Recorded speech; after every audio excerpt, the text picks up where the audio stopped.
আসসালামু আলাইকুম প্রিয় লিসনার্স, আশা করি আপনারা সবাই ভালো আছেন। আমি আরজে মনার্ক আপনাদেরকে ভয়.নেট এর 10ম এপিসোডে সাদর আমন্ত্রণ জানাচ্ছি। আমাদের একটি ফেসবুক পেজ রয়েছে, সেই পেজে গেলে আপনারা আমাদের সম্পর্কে যাবতীয় তথ্য পেয়ে যাবেন। আমাদের পেজটির লিংক হচ্ছে www.facebook.com/bhoydotcom। এই লিঙ্কে গেলে আপনারা আমাদের ফেসবুক পেজটি খুঁজে পাবেন। তো আজকের ঘটনাটি আমাদেরকে পাঠিয়েছেন পাবনার কাশীনাথপুর থেকে জিহাদ আহমেদ। তো চলুন সরাসরি তার ঘটনায় চলে যাই। তিনি যেভাবে ঘটনাটি লিখেছেন আমি ঠিক সবই পড়ার চেষ্টা করছি। আসসালামু আলাইকুম প্রিয় ভাই, আশা করি আপনি ভালো আছেন। অনেকদিন যাবত ইচ্ছা ছিল আমার ঘটনাটি আমি কোথাও শেয়ার করি, কিন্তু সময় সুযোগ কোনোটাই হচ্ছিল না, তাই আজ আপনার কাছে ঘটনাটি শেয়ার করলাম। আমি তখন অনেক ছোট ছিলাম। তখন আমার আব্বুর একটা বাটন ফোন ছিল, সেটাতেই কম্পিউটারের দোকান থেকে ভূত এফএম লোড করে তারপর শুনতাম। আর হ্যাঁ, তখন আমার বয়স ছিল 10 বছর। আমি একদিন আমাদের এলাকায় বড় পুকুর পাড়ে বসে ভূত এফএম শুনতে গিয়ে পুকুর পাড়ে একটা স্বর্ণের আংটিও পেয়েছিলাম। এই পুকুর নিয়ে অনেক ভয়াবহ ঘটনা আছে, আমি অন্য একদিন সেসব লিখবো ইনশাল্লাহ। আমি 12 বছর ভূত এফএম শোনার পরেও আমার কাছে ঘটনা থাকতেও কখনো লেখা হয়নি, কারণ আমি মনে করতাম আমার ঘটনা যদি কোথাও সিলেক্টেড না হয়। যাই হোক, আমি জিহাদ আহমেদ বলছি, বাসা পাবনার কাশীনাথপুরের শহীদনগরে। এরপর তিনি তার মোবাইল নম্বর শেয়ার করেছেন এবং উনি একটি ভিডিও এভিডেন্স শেয়ার করতে চেয়েছেন, যা আপনারা জানতে চাইলে আমরা পরবর্তীতে আমাদের চ্যানেলে আপলোড করে দেব। তো ফিরে যাচ্ছি ঘটনায়। আর আজকে যাদের নাম বলা হবে সবাই তাদের সবই তাদের আসল নাম। ঠিকানাতে এসে আপনারা যদি চান ঘটনার সত্যতা যাচাই করতে পারেন। এখন ঘটনায় প্রবেশ করি। বলেনি, ঘটনাটা আমি সময়ের সাথে হিসাব করে সাজিয়েছি, সময় অনুযায়ী একটার পর একটা ঘটনা চলে আসবে। ঘটনাটা একটা বড় বিল বা চাষের এক মাঠ নিয়ে। এই চাষের মাঠ বা আমাদের এখানে খাপালো বলে। এই বিলটা বা মাঠটা আমাদের 6-7টা গ্রাম মিলিয়ে একটা চাষের মাঠ। আর এটা এতটাই ভয়ঙ্কর যে এখানে বর্তমানে যে জায়গা, সেখানে সন্ধ্যার দিকে কেউ যেতে চায় না। এখানে এই চাষের মাঠে আমাদের এলাকার এক বড় ভাইও ভয়াবহভাবে মারা গেছেন। ঘটনাটা আশা করি শুনলে বুঝতে পারবেন। ঘটনার কয়েক ধাপে ভাগ করা হয়েছে, আশা করছি আপনাদের ভালো লাগবে। এই বিল বা চাষের মাঠ অনেক বাজে ঘটনার সম্মুখীন করেছে, কিন্তু আজকে 4 জনের সাথে ঘটে যাওয়া 4টি ঘটনা শেয়ার করব। ঘটনা 1, এটা শুনেছিলাম আমার একজন বড় ভাইয়ের বাবার মুখে। আমরা তখন তার জমিতে পেঁয়াজ লাগাচ্ছিলাম। তিনি বলছেন, একদিন আমি আর আমার বড় ভাই পাশের গ্রামে গিয়েছিলাম মুয়াজ্জিন মাহফিল শুনতে। ওখানে মাহফিল শেষ হতে রাত প্রায় 12টা থেকে 12:30 মতো বেজে যায়। ঘন কুয়াশাযুক্ত শীতের রাত। এত রাতে মাহফিল শেষ করে বাসায় আসবো, কিন্তু বাজারে এসে দেখি একটা রিকশাও নেই।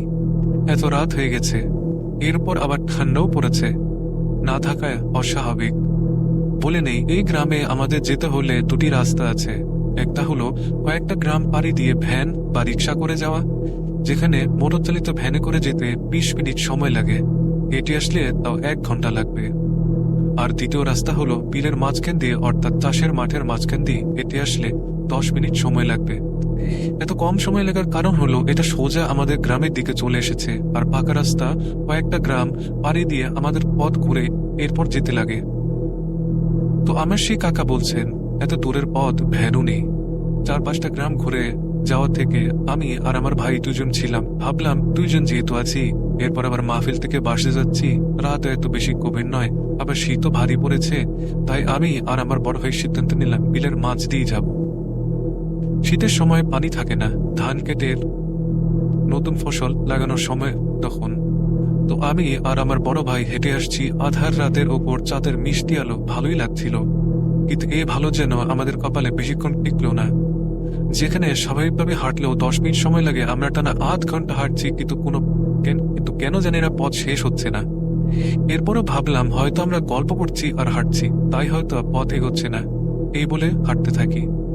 আর কিছুক্ষণ হাঁটার পর আমরা দেখি আমাদের সামনে একটা চাষের ক্ষেত পানিতে ভরে আছে। প্রায় 1 ঘন্টা ধরে হাঁটছি, এতক্ষণ তো বাসায় পৌঁছে যাওয়ার কথা। আর এ সময় সামনে পানি আসবে কোথা থেকে? আর সামনে তো কোনো পুকুরে নেই। সামনে তো পড়লে কবরস্থান পড়বে, তাহলে এ পানি আসলো কোথা থেকে? আর এখন তো বর্ষার সময়ও নয় যে পানি আসবে। এরপর ভাবলাম হয়তো চাষের ক্ষেতে পানি দিয়েছে কেউ, তাই হয়তো এখানে একটু খাল থাকায় পানি জমে আছে। এইভাবে একটু সামনের দিকে হাঁটা দিলাম, হয়তো সামনে গিয়ে শুকনো শুকনো রাস্তা পাওয়া যাবে। যত দূরে যাচ্ছি পানি ভরা পথ যেন শেষই হচ্ছে না, এজন্য আমরা গোলক খাদায় আটকে গেছি। এরপর আমি ভাবি এই পানি পেরিয়ে পেরিয়ে কিভাবে যাব, কিন্তু পাশে থাকা আমার বড় ভাই তার ঘোর কাটিয়ে আমাকে সাবধান করে বলেন, চল আমরা এই পথে এসেছি, সেই পথেই ফিরে যাই। এরপর আমরা সেই পথে ফিরে চলে আসি। আমার বড় ভাই আমাকে সতর্ক করে দিয়ে বলেন, বেঁচে গেছি আমরা, আমরা শয়তানের গোলক ধাঁধাতে আটকে গিয়েছিলাম, আর ওই পানিতে আমরা নেমে পড়লে আমাদের মৃত্যু নিশ্চিত অবধারিত ছিল। ঘটনা 2। এটা আমার বন্ধুর মামুনের মুখ থেকে শোনা। বলছে, মামুন, আমি, আশিক আর বাবু দাদা গিয়েছিলাম ডিপ মেশিনের কাছে। বলে রাখা ভালো, আমাদের এই বিলে ধান খেতে পানি দেওয়ার জন্য একটা ডিপ কল আছে এবং এটাকে সবাই ডিপ মেশিন বলেই চেনে। তো মামুন বলছে, বাবু দাদার করলার খেতে ধানের নাড়া বিছিয়ে দিতে হয়, তাই বাবু দাদা নাকি নাড়া লাগাবে। এর জন্য বাবু দাদা আমাকে আর আশিককে বলল, চল ডিপ মেশিনের কাছে, হয়তো কেউ না কেউ নাড়া কেটে রেখেছে। কিছুদিন আগে তো বর্ষা গেল, এই সময় তো সবাই ধান কাটা শেষ করে নাড়া কেটে চাষের জমিতে রাখে, যেন খেতে নাড়া পুড়িয়ে ছাই করে খেতে চাষ করতে পারে। নাড়া পুড়িয়ে ক্ষেত চাষ করে এলে ফসল ভালো হয়। বাবু দাদা বলে, চল মামুন আর আশিক নাড়া আনতে যাই। এই ঘুরতে যাব, আমি একটা বোঝা মাথায় নিলাম, তুই আর আশিক একটা আনলেই হবে। তো মুরব্বী মানুষ আর আমাদের স্নেহও করতেন, তাই আর কথা ফেলতেও পারিনি, চলে গেলাম।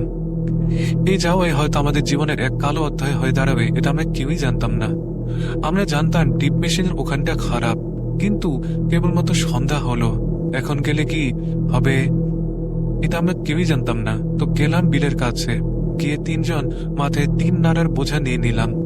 কিন্তু মাথায় নাড়ার বোঝা নেওয়ার পরও সবকিছু কেমন যেন অন্যরকম লাগছিল। মাথায় নাড়ার বোঝা নিয়ে আমরা হাঁটতে শুরু করেছি, কিন্তু 2-1 পা হাঁটার পরে আমরা 3 জন একসাথে ফ্রিজ হয়ে গেলাম। কেন জানি আমরা কেউই আর হাঁটতে পারছি না, আমরা কথা বলতে পারছি না, কিন্তু পা ফ্রিজ হয়ে আছে। আর পিছনে পৈশাচিক চিৎকার আর হাসি, কিরে তোরা কোথায় যাচ্ছিস? এখান থেকে কিছুই নিয়ে যেতে পারবি না, তোরা সবগুলাই মরবি। এমন অবস্থায় আমরা 3 জনই ভয়ে অবস্থা খারাপ হয়ে যায়। আমি তো কিছুই দেখছি না, নাড়া দিয়ে চোখ ঢেকে রেখেছি। প্রায় 3 থেকে 4 মিনিট এমনি ফ্রিজ হয়ে দাঁড়িয়ে আমরা ভয়ে 3 জনের সাথে তর্ক করছি, কি করব, কি হবে। আমি সূরা ফাতিহা পড়ছি, এছাড়াও মুখে কিছুই আসছে না। হঠাৎ বাবু কাকা বলে উঠলেন, শোন, এ নাড়া আমাদের জন্য কাজ করবে না, এখন জানটা নিয়ে বাঁচতে পারলেই হবে। শোন, তোরা 2 জন নাড়া মাথা থেকে ফেলে দেখ কি হয়। যেই কথা সেই কাজ, নাড়া ফেলতেই আল্লাহর রহমতে পাটা ছাড়া পাই। এরপর পা স্বাভাবিক হতেই আমরা 3 জন যে যার মতো যান নিয়ে দৌড় দেই এদিক সেদিকে। এরপর 2-3 দিন আমার জ্বর ছিল, কিন্তু আল্লাহর রহমতে 3 দিন পর সুস্থ হয়ে যায়। আমি মামুনের কথা শুনে শুরুতে বিশ্বাস করতে পারি নাই, হয়তো সে এমন কিছু বানিয়ে বলছে, কিন্তু আমি পরবর্তীতে যখন আশিক এবং বাবু কাকার কাছে শুনেছি, তারাও একই কথা বলায় আমার ঘটনাটি বিশ্বাস করতে আমি বাধ্য হই। ঘটনা 3। এই ঘটনা আমার সাথে ঘটেছিল। আমার আব্বু বিলে মাছ ধরতে পছন্দ করেন, আর আমার আব্বু ওসব জিনিস ভূতকে ভয় টয় পান না, এবং সে আলহামদুলিল্লাহ অনেক ভালো আছেন। একদিন আব্বু মাছ ধরতে যাবেন। মাছ ধরার কুচ, এটা বা ফালাও বলে। আব্বুর মাছ মারার হাত অনেক পাকা। তো আব্বু মাছ ধরতে যাবেন। আমি আবার বায়না করি আব্বুর সাথে যাব। আম্মু বলে, ওদিকটা ভালো না, যেও না। এরপরও হাজার বায়নার পরে আম্মুকে বলেন আমাকে তিনি নিয়ে যাবেন। আব্বু আর আম্মু এদিক ওদিকে যাবেন না। আমার আব্বু মাছ ধরতে গেলে সন্ধ্যা হলেই যায় এবং রাত 8-9টার মধ্যে চলে আসেন। আমি আর আব্বু সেদিন বিলের বেশি গভীরে না গিয়ে অল্প দূরের গিয়েই মাছ মারি। আল্লাহর রহমতে আমার হাতে থাকা বাজার করার ব্যাগটা বড়ই আছে। সেই ব্যাগের গলা সমান মাছ মেরে ব্যাগ ভর্তি করে ফেলেছি। কিন্তু আব্বু বলেন, চল আর 2-3 টেটা বা কুচ ফালা মেরেই চলে যাব। বলে রাখা ভালো, আব্বুর হাত অনেক পাকা। মাছের গায়ে 3টা ফালা মারলে 3টা মাছই কনফার্ম পাবেন। হঠাৎ এক দুবার মিস হয়, এটা স্বাভাবিক বিষয়। আব্বুর 2টা মাছ ধরার পর 3 নাম্বার তার বেলায় সময় একটা 3 থেকে 5 কেজি ওজনের একটা মাগুর মাছ দেখতে পারেন আব্বু। বাবা, আজকে মারলি ব্যাগ ভরে যাবে, এই মাগুর মাছটাকে নিতে পারলেই বাবা ব্যাগ ভরে যাবে। এই বলে আব্বু মাছের উপর একটা কোপ মারেন, কিন্তু না, মাছ সামনে 3 থেকে 5 হাত দূরত্ব থাকার পরেও আব্বু ব্যর্থ হন। আবার চেষ্টা করেন, এরপরও ব্যর্থ। মাছকে সামনে দেখে মারেন, কিন্তু মারার সময় দেখেন না, আবার সেটা 4-5 হাত দূরে গিয়ে আছে। আব্বুর হাত পাকা, এরপরও মাছ মারতে পারছিনি না। এভাবে আব্বু আর আমি মাছটাকে পিছু করতে করতে আমাদের খেয়ালের বাইরেই একটু গভীর পানির দিকে চলে যাচ্ছি। সে খেয়াল আমার নেই, কিন্তু হঠাৎ 5-6 বার চেষ্টা করো আব্বু বলেন, চলো আমরা এখন বাসায় যাব, আর মাছ মারা লাগবে না। আমি বললাম, আব্বু মাছটা? বলেন, ওটা আমার লাগবে না, তুমি বাসায় চলো। আর হ্যাঁ, ব্যাগ থেকে বেশ কিছু মাছ আব্বু আসার পথে একটা ঢালু শুকনো জায়গায় রেখে দেন। আমি বললাম, আব্বু মাছ কেন রাখলে? আব্বু বললেন, এমনি, বাসায় চলো, একটা প্রশ্ন আর করবে না, এখান থেকে সব গিয়ে বাসায় গিয়ে সব বলবো। এরপর সুস্থ হয়ে বাসায় ফিরে আসি। আসার পর আব্বু আমাকে খুলে বলেন, ওটা মাছ ছিল না, ওটা মূলত অন্য কিছু ছিল। আর মাছ মারতে দেখতে এসে হয়তো আমাদের ক্ষতি করতে চাচ্ছিল, আর আমাদের যে গভীর পানিতে নিয়ে মারতে চাচ্ছিল সেটা আমি বুঝতে পারছি। আর মাছটা মাছগুলো রাখার কারণ হলো, সে হয়তো যদি মাছের জন্য আমাদের কাছে আসে, সে মাছের জন্য হয়তো আমাদের সাথে চলেও আসতে পারতো। তাই মাছ রেখে আসলাম যেন মাছের জন্য সে আমাদের পিছু না নেয়। হয়তো আব্বুর এমন বিচক্ষণতার জন্য আব্বু রাতের পর রাত মাছ ধরলেও আল্লাহর রহমতে তার কোনো ক্ষতি হয়নি। আর আমি আব্বু আম্মুর একমাত্র সন্তান হয়ে জীবনে আর কোনোদিন আব্বুর সাথে মাছ ধরতে যেতে পারিনি। এই তো গত কয়েক মাস আগে বিলে পানি থাকাকালীন বললাম, আব্বু মাছ ধরতে যাবে? আমিও যাব। তিনি বলেন, আজকে আমি যাব না, আরো 2 দিনের জন্য ঢাকা থেকে এসে মাছ ধরতে হবে না।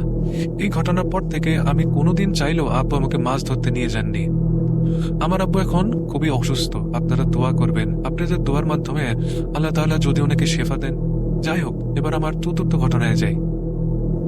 এটা একটা মানুষের সাথে ঘটে যাওয়া করুণ ঘটনা ঘটেছিল মিজানুর ভাইয়ের সাথে। সে আজ প্রায় 1 বছর হয়ে গেছে মারা গেছেন। আল্লাহ উনাকে জান্নাত নসিব করুন, আমিন। আমাদের বিল এ বর্ষার শেষে খেতে ধান লাগিয়ে এরপর ডিপ কল দিয়ে ধানের খেতে পানি দিতে হয়। এর আগে এই ডিপ কলে একটা মুরব্বী ছিলেন, উনি মানসিকভাবে একটু পাগল থাকায় উনি ডিপ মেশিনে থাকতেন এবং পাহারা দিতেন, এবং বিকালে রাতের খাবার ডিপের মালিকানায় থাকা মিল্টন কাকার বাসা থেকে খাবার নিয়ে গিয়ে খেয়ে ডিপ কল ছেড়ে দেন, সেখানেই ঘুমাতেন তিনি। পাগল থাকায় ভয় জিনিসটা তার ছিল না, কিন্তু সে একদিন রোড অ্যাক্সিডেন্টে গুরুতর আহত হয়ে তার পায়ের হাড় ভেঙে যায়। এরপর কে ডিপ মেশিন চালাবে? কেউ ডিপ মেশিনের কাছে থাকতেই চায় না। এরপর মিজানুর ভাইকে ঠিক করা হয়, সে রাতের বেলা মেশিন ছেড়ে দিয়ে এসে বাসায় ঘুমাবে। আর সে গরিব মানুষ ভাবে, এতটুকু কাজ করেও যদি মাস শেষে একটা মুনাফা পায়, ক্ষতি কি এতে? আর তার বাড়ি থেকে ডিপ মেশিনে যেতে বেশি সময়ও লাগে না, হাঁটলে 2 মিনিট সর্বোচ্চ সময় লাগবে। তো সে প্রতিদিন সন্ধ্যার সময় গিয়ে ডিপ চালু করে। এরপর সে একটু চেক দিতে পানি ঠিক মতো যাচ্ছে কিনা তা দেখতে যায়। আর সে তেমন ভয় পেতেন না, কারণ সবাই খারাপ কিছুর সম্মুখীন হলেও এর আগে কোনোদিন মারা যাননি এই জায়গায়। তাই সে তার কাজ শেষ করে প্রতিদিন 10টা-11টার মধ্যে বাসায় ফিরে আসতেন এবং আবার ভোরে গিয়ে পানি বন্ধ করে দিয়ে আসতেন। সারাদিন এই পানিতে হয়ে যেত, আবার রাতে পানি দিতেন। সে প্রতিদিনের মধ্যে বাসায় ফেরার পথে তিনি তার সামনে হঠাৎ অস্বাভাবিক কিছু লক্ষ্য করেন। কিছু একটা যেন দাঁড়িয়ে আছে। তিনি মনে করেন হয়তো কেউ তার জমিতে পানি ঠিক মতো দেওয়া হচ্ছে না। আমাদের এদিকে আবার কেউ রাতে কাউকে দেখলে জিজ্ঞাসা করে, সে ওখানে কে? আপনি কে গো? এসব বলে জিজ্ঞাসা করা হয়, কিন্তু সে তার কথার কোনো জবাব দেয় না। সে চিন্তা করে, কথার উত্তর কেন দিচ্ছে না। এরপর সে কাছে গিয়ে দেখে যে সে পেছনে দাঁড়িয়ে আছে। সে আবারও জিজ্ঞাসা করেন, আপনি কে গো ভাই? কিন্তু সে উত্তর না পেয়ে জোর গলায় বলেন, কিডা তুমি, কথা কও না যে? এরপর সে বলে, আমিও ভাবতে পারিনি আমি এমনটা দেখেছি। জঘন্য দেখতে অভাব, যার মুখ লোমে ভর্তি। সে বলে তার নাকি চোখ কপালে, এবং সে বুঝতে পারে যে এটা কোনো মানুষ না, সে কোনো খারাপ খবিশের খপ্পরে পড়েছে। এরপর সে প্রাণ বাঁচাতে দৌড়ায়, এবং সে এতটাই ভয় পেয়েছিলেন যে তার বাড়ির দরজায় কড়া নেড়ে অজ্ঞান হয়ে যান। এরপর 2 দিন পর তার জ্ঞান ফেরে। এরপর তার সাথে কি হয়েছে সে তার বউ এবং প্রতিবেশীর সামনে সবকিছু বলেন। এই ঘটনার পর থেকে সে জ্বরে আক্রান্ত হয় এবং সে জ্বর কিছুতেই সারছিল না এবং তাকে ডাক্তারের চিকিৎসা ও বিরোধী চিকিৎসা দেওয়ার পরেও সুস্থ হন না তিনি ধীরে ধীরে শুকিয়ে যেতে থাকেন এবং তার প্রায় 2 থেকে 3 মাস পর আমি সকালে মসজিদের মাইকে শুনতে পাই তিনি মারা গেছেন। সে কেমন ভয়াবহতার সম্মুখীন হয়েছে একমাত্র সেই নিজেই জানে। আল্লাহ ভাইকে জান্নাত নসিব করুন, আমিন। তো এখানেই আজকের মতো লেখা শেষ করছি। লিখতে গেলে সময় পার হবে কিন্তু লেখা শেষ হবে না। আমাদের এলাকায় এটাই একটু অস্বাভাবিক। অনেক ঘটনা আছে আমার কাছে। আমি ভূতপ্রেত নিয়ে সবার কাছে আমার জানা ঘটনা শেয়ার করি এবং তাদের থেকে ঘটনা জানার জন্য চেষ্টা করি।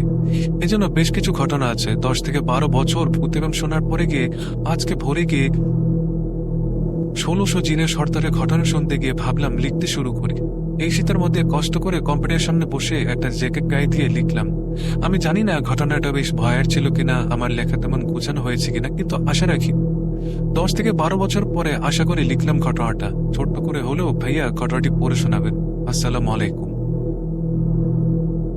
তো প্রিয় লিসেনার্স, এই ছিল আমাদের আজকের 10ম এপিসোডের ঘটনা। তো আশা করি আপনাদের ভালো লেগেছে। আবার হাজির হব আগামীকাল নতুন কোনো এপিসোড নিয়ে। আপনারা ততদিন পর্যন্ত সকলে ভালো থাকুন, সুস্থ থাকুন। আপনাদের সকলের জন্য দোয়া রইল। আসসালামু আলাইকুম।